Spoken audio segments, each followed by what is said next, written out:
Assalamualaikum warahmatullahi wabarakatuh. Halo kawan-kawan semua, selamat datang kembali di podcast HiShare yang kedua dengan tema Empower Community with Data and Technology. Sebelumnya, perkenalkan, aku Agnes Indarwati Susanto dari Matematika Angkatan 2018. Di podcast kali ini akan menjadi moderator yang akan memandu podcast kita kali ini gitu. Dan tentunya sekarang aku nggak sendiri, udah bersama narasumber kita, yaitu Kak Bagus Suryo Nugroho, alumni Matematika Angkatan 2016. Halo Kak Bagus, gimana kabarnya nih Kak? Halo Agnes, Alhamdulillah sehat. Agnes gimana kabarnya? Oke, Alhamdulillah aku juga sehat Kak. Oke, semoga kita semua sehat-sehat selalu ya, Amin. gitu. Nah, boleh nih mungkin Kak Bagus perkenalan diri dulu Kak secara singkat. Mungkin bisa juga secara singkat ceritain kesibukannya untuk sekarang gitu Kak. Oke, siap. Makasih Agnes dan ini panggilannya siapa nih? Teman-teman Himatika atau apa nih? Kawan-kawan boleh Kak. Halo kawan-kawan semua ya, kenalin nama aku Bagoes Suryo Nugroho. Teman-teman bisa manggil aku Bagoes. Aku alumni dari Himatika juga nih, Matematika ITB angkatan 2016, lulus sekitar 1 tahun yang lalu. Dulu ketika kuliah banyak main juga ya di Himatika, tapi lebih spesifiknya di agenda ke pengabdian masyarakat. Sempat menjadi ketua KKN tematik ITB dan juga ketua sejenis BSO ya, namanya Gerakan untuk Raih Harapan. Jadi kegiatan pengabdian masyarakat di daerah Lebak Siliwangi. Mirip-mirip kayak sekolah dan gebrak itulah. Saat ini aktivitas aku bekerja sebagai data engineer ya di Lion Parcel. Kalau teman-teman tahu Lion Air itu ada anak perusahaannya Lion Parcel yang fokus di bidang logistik. Sekaligus saat ini aku in charge di komunitas data science Indonesia. Komunitas data science pertama dan terbesar di Indonesia untuk dapat mendemokratisasi penggunaan data science di Indonesia. Salah satunya juga terkait pemanfaatan data di ranah untuk sosial. Begitu Agnes kurang lebih perkenalan singkatnya. Oh, oke. Halo Kak Bagus, salam kenal. Karena baru pertama kali ketemu juga ya Kak. Iya nih Ernest. Ya, nah terus kalau melihat dari profil Kak Bagus ya kawan-kawan, ini sebagai data engineering nih, kayaknya cocok banget ya sama tema kita pada podcast kali ini gitu. Nah, ngomongin tentang data dan teknologi, tentunya hal tersebut udah lekat banget ya sama kita dalam kehidupan sehari-hari. Apalagi di beberapa tahun belakangan, perkembangan teknologi ini sangat pesat gitu. Dan mau nggak mau, hampir di seluruh lini kehidupan kita tuh dipaksa dalam tanda kutip harus melek teknologi gitu. Karena ya memang teknologi sangat membantu kita dalam kehidupan sehari-hari. Nah, selain itu, kalau mengenai data, data juga punya pengaruh yang sangat besar ya dalam melakukan improvement serta evaluasi terhadap keberjalanan suatu sistem misalnya gitu. Dan yang jelas kita, apalagi ya kita sebagai mahasiswa Institut Teknologi Bandung, pasti punya peran nih di bidang-bidang tersebut, khususnya untuk memberikan kebermanfaatan untuk lingkungan sekitar gitu. Nah, kalau menurut Kak Bagus, sudut pandang masyarakat tuh gimana sih Kak tentang perkembangan data dan teknologi gitu? Apa yang Oh, biasanya masyarakat pikirkan kalau ditanya tentang perkembangan data dan teknologi? oke, siap Agnes. Jadi ini menarik banget ya, data dan teknologi ini kayak buzzword gitu, Agnes dan kawan-kawan semua. Jadi seakan-akan semua orang tuh sekarang ngomongin data, data dan data gitu. Tapi nyatanya uh, kalimat itu nggak seindah realitanya ya. Saat ini aku lagi jalani beberapa project ya, jadi kayak project mandiri ataupun bersama komunitas data science Indonesia. Kita kerjasama sama beberapa pihak pemerintahan, baik itu di level nasional maupun provinsi, juga kayak yayasan-yayasan skala kecil gitulah, NGO-NGO. Nah, menariknya ialah mereka semua sepakat bahwa data itu penting, gitu ya. Tujuannya untuk peningkatan kapasitas dan performa dari masing-masing institusi mereka yang ada. Nah, tapi akan tetapi pada nyatanya masih kendala mereka tuh bukan di kendala hal teknis gitu, Nes. Kendala mereka tuh di apa namanya masalah ego sektoral gitu. Jadi antar kedirjenan, antar kementerian masih enggan memberikan data-data mereka. Isunya masalah hal-hal perizinan gitu. Jadi belum sampai ke tahap sesimpel statistik. Kalau matematik mungkin kita belajar ini ya di analisis data statistik deskriptif ya Agnes ya. Iya. Itu belum nyampe ke sana, itu terlalu advance bagi mereka tuh. Sangat Hmm. advance banget itu. Visualisasi pun itu udah hal yang paling oke banget lah. Karena tujuan mereka itu biasanya ya sejauh ini cuma sebatas membuat report. Kayak contohnya nih, biasanya kan sekarang akhir tahun nih, Nes, di kuartal terakhir. Pasti ada laporan akhir tahun yang mereka buat kan ya, mengukur performa program mereka. Yang mentok-mentok di situ sih visualisasi yang ada. Nah, jadi cukup di apa ya?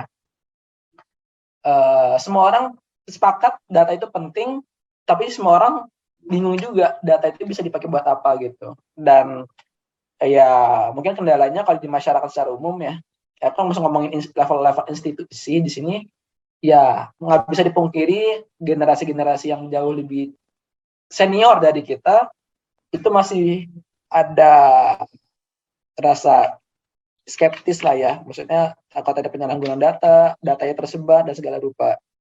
Begitu sih Nes mungkin ya kondisi data ya di masyarakat ya. Oke oke Kak. Jadi mungkin kalau aku boleh simpulkan, sebenarnya masyarakat tuh sepakat ya bahwa data itu penting, tapi ternyata penggunaan datanya belum digunakan secara maksimal gitu ya Kak. Hmm. Oke oke. Menarik banget ya ternyata tentang pemikiran atau pendapat masyarakat mengenai data dan teknologi itu. Tapi yang jelas kita tahu, ya emang sebenarnya data dan teknologi itu banyak manfaatnya gitu. Harapannya bisa mempermudah aktivitas kita sehari-hari, bisa juga menyelesaikan masalah di sekitar, gitu ya. Nah, berkaitan erat nih dengan itu, mungkin kawan-kawan semua udah nggak asing dengan istilah community empowerment atau pemberdayaan masyarakat ya.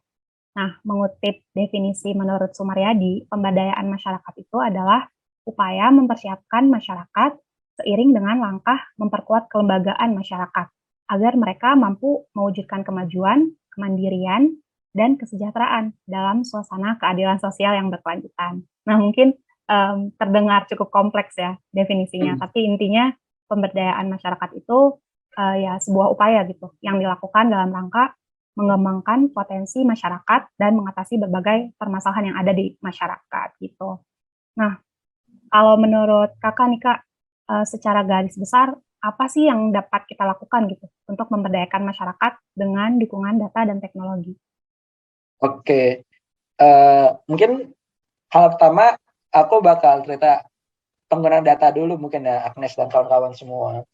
Kalau misalkan nih yang kita pelajari ya, mungkin kawan-kawan yang di jurusan matematika ataupun yang kuliah secara umum, mungkin kita semua setidaknya pernah menyentuh mata kuliah statistika lah ya, Agnes ya. Iya benar banget Kak.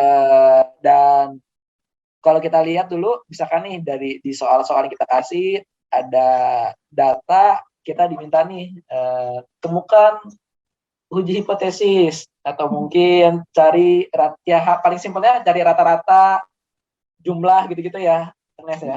Iya benar. Nah, dan itu semua nanti output itu ialah terkait riset gitu. Akhirnya penemuan kan ya. Jadi kita bisa tahu antara populasi A sama populasi B signifikan nggak rata-rata perbedaan rata-ratanya gitu. Kalau bahasa matematisnya ya, atau mungkin kalau bahasa realnya yang di lapangan, misalkannya ada program bansos kemarin misalkan, ada program ngasihnya tuh berpakai uang sama lagi pakai barang. Nah, jauh lebih efektif mana sih data bentukan model penyaluran bantuannya? Apakah pakai uang, fresh money ataupun barang?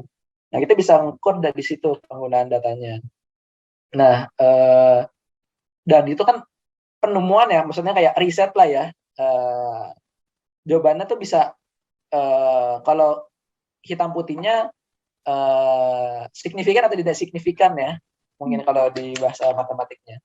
Nah, lebih jauhnya lagi, aku kebayangnya ya, dan kawan-kawan semua, ada banyak banget orang-orang tuh yang butuh statistik, ilmu data itu untuk penemuan-penemuan atau mungkin sesimpel buat pemanfaatan data yang mereka punya lah. Kayak contoh nih, Agnes kemarin ini aku baru aja bantuin tenaga kesehatan di Rote dan Kupang. Iya.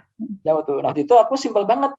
aku bantuin tenaga kesehatan di sana pakai Excel. Aku ngajarin mereka cara pakai sum tuh gimana sih, cara pakai count, terus cara buat visualisasi, cara buat pivot table gitu. Dan ternyata tuh itu impactful banget bagi mereka karena mereka membutuhkan pengetahuan tersebut untuk membuat report data kesehatan di masing-masing puskesmas yang ada di sana. Nah itu ternyata di situ aku sadar, oh ternyata tuh nggak perlu hal yang advance banget ya. Maksudnya kalau di kondisi lapangan ya, sesimpel kita ngajarin pakai sum aja tuh di Excel tuh udah sangat wow banget bagi mereka gitu. Nah itu langkah awalnya ya. Lebih lanjutnya lagi, bisa sejauh apa sih jika data dan teknologi digabungkan? Contohnya misalkan teman-teman ada beberapa startup di luar negeri ataupun di Indonesia ya. Contohnya kita bilang ini aja deh, e-fishery. E-fishery itu perusahaan aquaculture di Bandung. Nah yang punya tuh kakak tingkat kita, Agnes, tapi dari biologi dia jurusannya. Dia e-fishery itu kantornya di Dago atas. Dia dapat penghargaan 30 under 30 Forbes. Jadi kayak di bidang energi atau teknologi tuh. Jadi dia tuh simpel banget, secara umum simpel ya idenya. Dia membuat alat pakan ikan otomatis. Gimana cara dia buat alat pakan ikan otomatis itu kan? Berarti kan dia ada sensor nih, ada data sensor, dia ngedetek suhu air, terus bagaimana perilakunya ikan-ikan di dalam kolam. Lalu nanti akan ada sebuah parameter yang menyatakan, oh ikan ini lapar nih butuh makan. Nah nanti itu jadi model machine learning ya, jadi kayak statistik gitu. Jadi mereka mengelola ada triggernya.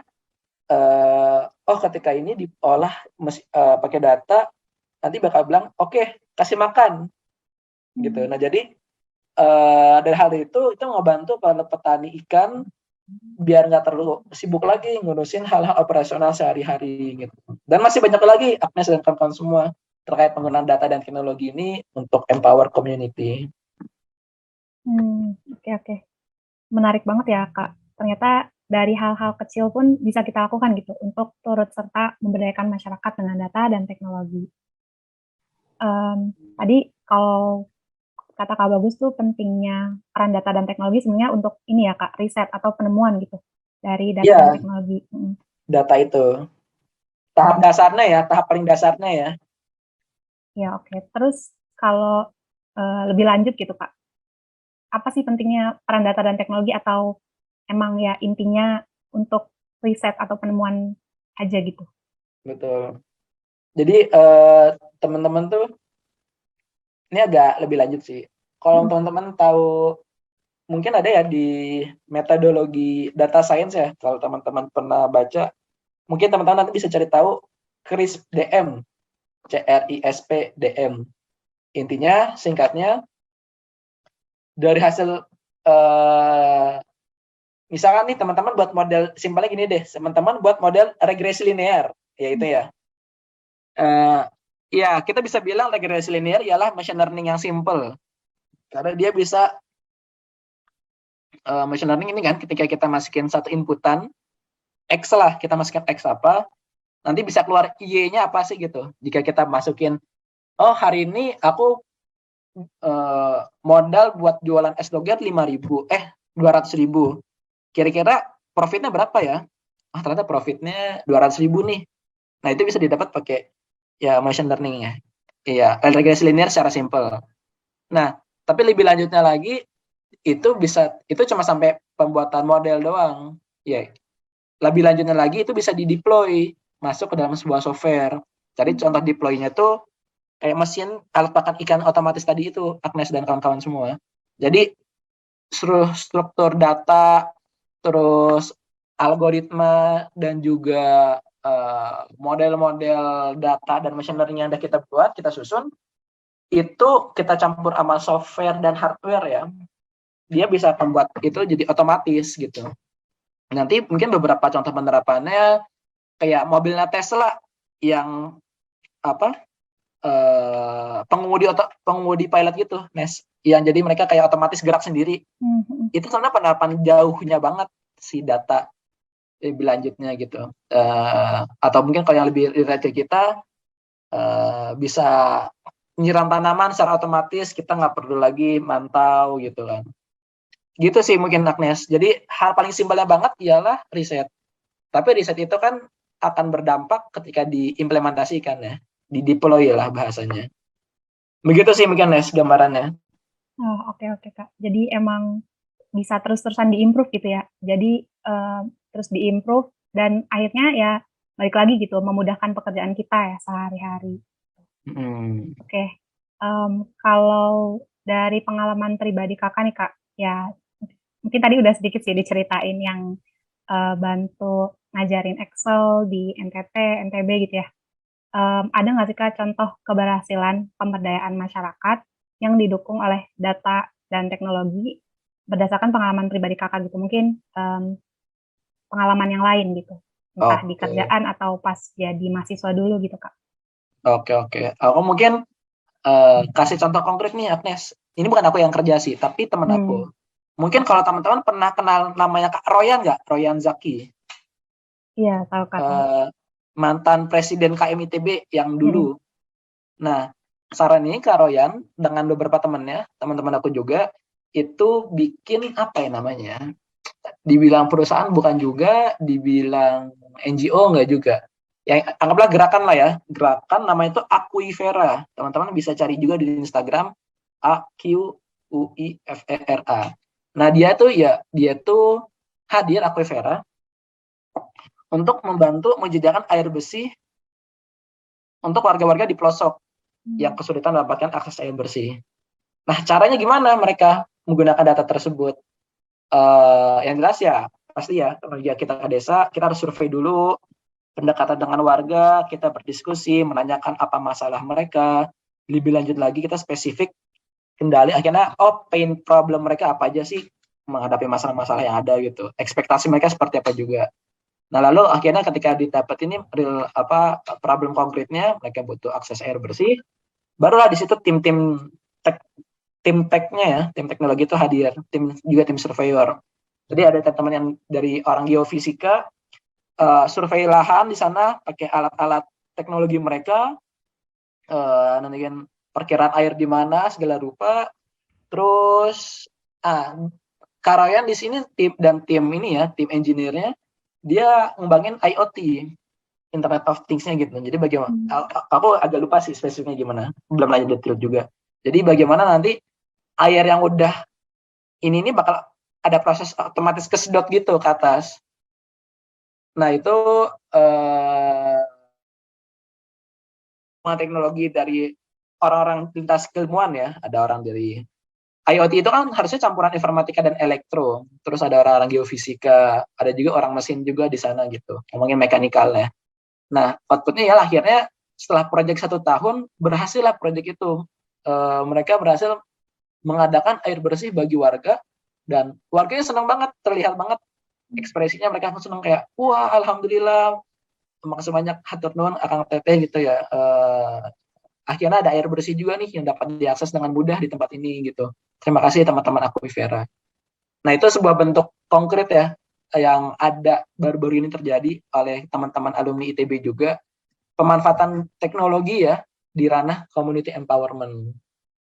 Begitu mungkin Agnes dan kawan-kawan. Wah, ini banget ya, insightful banget, menarik banget. Ternyata emang sangat aplikatif dan benar-benar membantu permasalahan konkret yang ada di masyarakat ya Kak, tentang air bersih Hmm, tadi. Apalagi ya, air kan salah satu sumber kehidupan yang paling penting ya. Gitu. Nah, kalau berdasarkan keberhasilan yang udah Kakak ceritain tadi nih Kak, eh, lebih jauh apa aja sih dampak-dampak positif gitu yang bisa didapatkan oleh masyarakat dengan pemberdayaan yang didukung oleh data dan teknologi yang ada saat ini? betul. Beberapa mungkin case yang aku ceritakan itu, ini aneh ya dan kawan-kawan, itu skala mikro ya. Nah, Iya Kak. tapi dalam skala makro itu menjadi hal yang sangatlah impactful, bahkan over impactful menurut aku. Bentuk konkretnya ialah pemanfaatan data oleh tim Satgas COVID-19. Ya, mungkin teman-teman pernah tahu lah ya tim Satgas COVID nasional itu, mereka pakai Iya. akun Peduli Lindungi ya. Mm. Nah, eh, kalau kalian perhatikan, kemarin kan ada ya kebijakan yang baru-baru ini, dari bulan Juli tuh akhirnya PPKM itu ada levelnya, ya.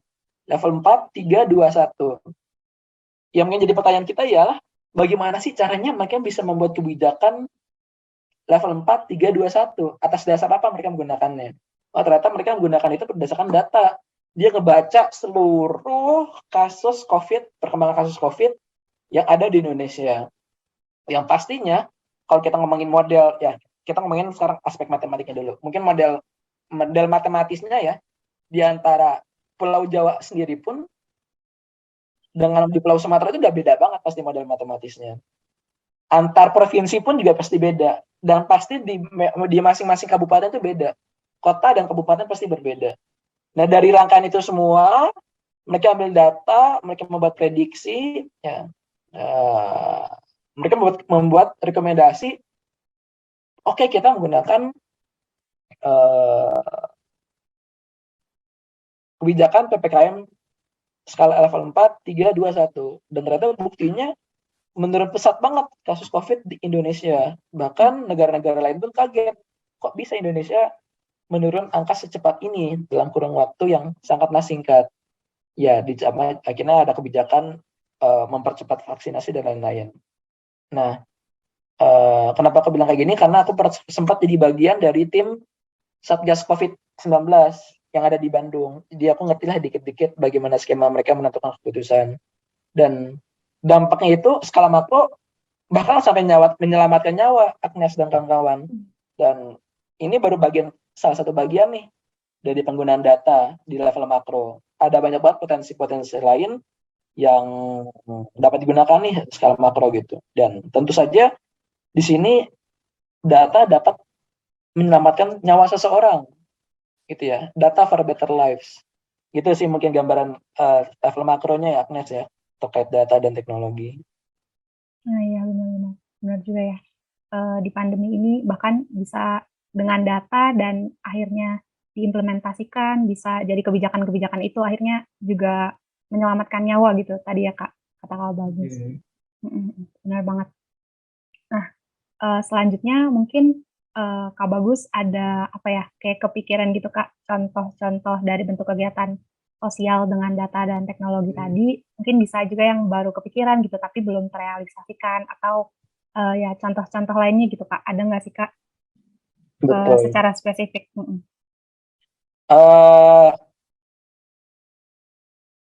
Saat ini ya, aku secara personal dan tim kecil yang aku punya nih sedang kayak keliling NGO gitu, keliling komunitas gitu, Nes. Kita ya mencari tahu apa sih permasalahan yang ada di masing-masing lembaga ataupun yayasan-yayasan tersebut.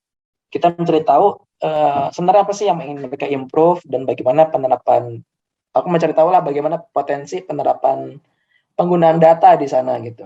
Nah, di sana aku melihat ternyata mereka tuh punya banyak data ya di komunitas ataupun NGO, tapi mereka itu nggak terlalu ngerti ini data itu bisa dibuat seperti apa sih. Mereka nggak tahu data ini bisa jadi seperti apa sih, bisa dimanfaatkan seperti apa. Padahal setelah aku pikir-pikir, kayaknya dulu hal sesimpel ini pun bisa dikerjakan kalau kita tuh cukup lulus ilmu mata kuliah analisis data ataupun statistik dasar di jurusan-jurusan yang ada. Itu sudah sangat cukup buat menyelesaikan masalah-masalah tersebut. Tinggal kita yang ngerti lah konteks datanya ya, konteks datanya. Nah, aku pikir bentuk pengabdian masyarakat, community empowerment menggunakan data teknologi, utama ketika pandemi ini ialah bagaimana teman-teman bisa membantu memprovide solusi berbasis data, solusi atau rekomendasi ya, berbasiskan data bagi yayasan atau komunitas-komunitas yang ada. Tujuannya biar mereka bisa mengoptimalkan performa program dan impact yang bisa mereka berikan. Aku kebayang kayak gitu sih, Nes, yang mungkin bisa banget dilaksanakan secara simpel ya. Iya, iya. Jadi kayak ini ya Kak, lagi mencari tahu masalah-masalah yang ada dan potensi penggunaan datanya tuh bisa gimana gitu dari NGO-NGO itu ya Kak. Oke. Sebenarnya ini kita udah hampir berada di penghujung podcast nih, Kak. Nggak Ya, kerasa ya. nggak kerasa. Nah, mungkin terakhir boleh dari Kak Bagus kasih closing statement buat kawan-kawan atau pesan-pesan untuk kawan-kawan pendengar yang berkaitan dengan uh, uh, pemberdayaan masyarakat dengan data dan teknologi ini, Kak. Oke, siap. Oke, Agnes dan kawan-kawan semua. Ada satu hal yang aku renungi ketika aku sudah terjun di dunia data. Sebagai orang yang dulunya mungkin lebih banyak di lapangan ya, kegiatan sosial dan segala macam. Saat ini aku data, kerjaan aku di depan laptop. Nggak bertemu langsung orang-orang end user ya, end customer ataupun menerima manfaatnya secara langsung. Aku bertanya-tanya, sebenarnya benar nggak sih ilmu yang aku pelajari ketika kuliah dulu, matematika, ilmu statistika, ataupun ilmu-ilmu teknologi di jurusan yang ada di kuliah itu benar-benar bisa bermanfaat nggak sih buat orang lain gitu? Dan emang kalau misalnya bisa bermanfaat itu buat apa gitu? Nah, sesuatu sih yang aku yakini ya, dan juga yang aku belajar juga di agama Islam, bahwa ketika kita membantu orang lain, ya mungkin bahasanya amar ma'ruf nahi mungkar ya, bagaimana kita membantu orang mengerjakan sesuatu dengan cara yang lebih baik gitu. Itu ada sebuah ganjaran amal kebaikan bagi kita. Dan kita ngebantu orang lain, sesimpel gunakan metode statistik nih, salah nih mereka gunakan metode statistiknya. Kita ajarkan yang lebih baik, atau mungkin visualisasi data yang mereka buat itu salah, kita buat yang sesuatu yang lebih baik. Konteksnya ini untuk hal-hal sosial, akan ada amal kebaikan yang kita punya. Nah, aku mikirnya justru ilmu matematik, ilmu statistik, ataupun ilmu teknologi lainnya ya, yang bisa dilaksanakan secara remote ya. Mungkin spesifiknya ini ya, informatika dan matematik, itu menurut aku ialah ilmu yang paling bisa banyak memberikan dampak sosial yang luas, utama ketika pandemi ini, ketika semua orang serba WFH.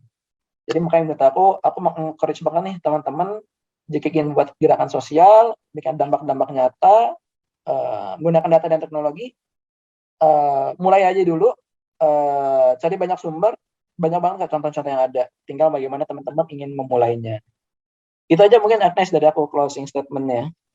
Oke, luar biasa banget ya sharing-sharing dari Kak Bagus tentang pengalamannya dan pesannya tadi untuk pemberdayaan masyarakat menggunakan data dan teknologi. Gitu. Mungkin kalau boleh aku simpulkan dari awal tadi ya, pembicaraan kita, diskusi ringan kita di podcast kali ini, jadi kalau pendapat masyarakat tentang data itu sebenarnya masyarakat sepakat gitu bahwa data itu penting, tapi sayangnya penggunaan data ini belum secara maksimal digunakan gitu. Bahkan kayak masih ada kesulitan koordinasi gitu untuk saling memberikan data untuk implementasi yang lebih jauh lagi gitu.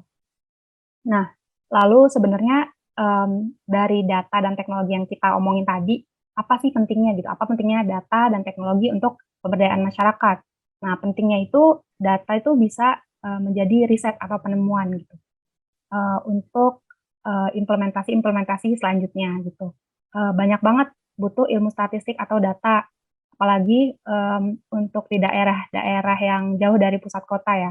Terus tadi Kak Bagus juga memberikan banyak contoh, kayak kita bisa sesimpel mengajarkan ilmu Excel gitu ke masyarakat-masyarakat yang jauh dari pusat kota.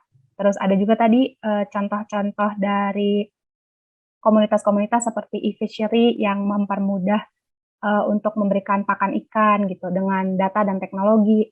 Terus ada juga tadi Aquifera ya Kak, yang bisa membantu masyarakat menyediakan air bersih di daerah-daerah yang kesulitan mendapatkan air bersih. Dan banyak lagi ya. Dan lebih jauh dan sebenarnya paling dekat dengan kita sih di situasi pandemi ini, penentuan kebijakan, level-level PPKM dan segala macamnya itu juga menggunakan data dan teknologi gitu. Lebih jauhnya bahkan itu tuh bisa menyelamatkan nyawa manusia gitu dari pandemi COVID ini gitu. Dan untuk sekarang ini Kak Bagus juga masih ini ya Kak, keliling-keliling NGO dan mencari tahu masalah yang ada gitu dan melihat potensi penggunaan datanya bisa di sebelah mana gitu. ini untuk memprovide solusi atau rekomendasi berbasiskan data tersebut untuk komunitas-komunitas yang membutuhkan gitu. Dan terakhir aku meng-highlight kembali pesan dari Kak Bagus di akhir. Sebenarnya ilmu teknologi ini menurut Kak Bagus ilmu yang bisa memberi manfaat atau dampak sosial yang masif gitu ya, khususnya di pandemi ini. Jadi kita bisa banget menggunakan data dan teknologi, apalagi kita punya apa ya, punya potensi dan punya chance sebagai mahasiswa kita mendapatkan ilmu-ilmu dari perkuliahan gitu tentang data dan teknologi. Jadi ayo mulai aja dulu kita bisa gitu membantu masyarakat dengan ilmu yang kita miliki berkaitan dengan data dan teknologi. Oke, terima kasih banget buat Kak Bagus yang udah berkenan nih sharing-sharing sama kita semua, sama kawan-kawan semua pada podcast kali ini. Terima kasih Kak udah berkenan meluangkan waktunya, dan juga terima kasih untuk kawan-kawan pendengar semua yang udah mendengarkan tentunya. Gitu. Dari aku, Agnes Indra Risanto, selaku moderator, pamit undur diri, dan memohon maaf apabila ada kesalahan-kesalahan kata. Terima kasih kawan-kawan semua. Wassalamualaikum warahmatullahi wabarakatuh.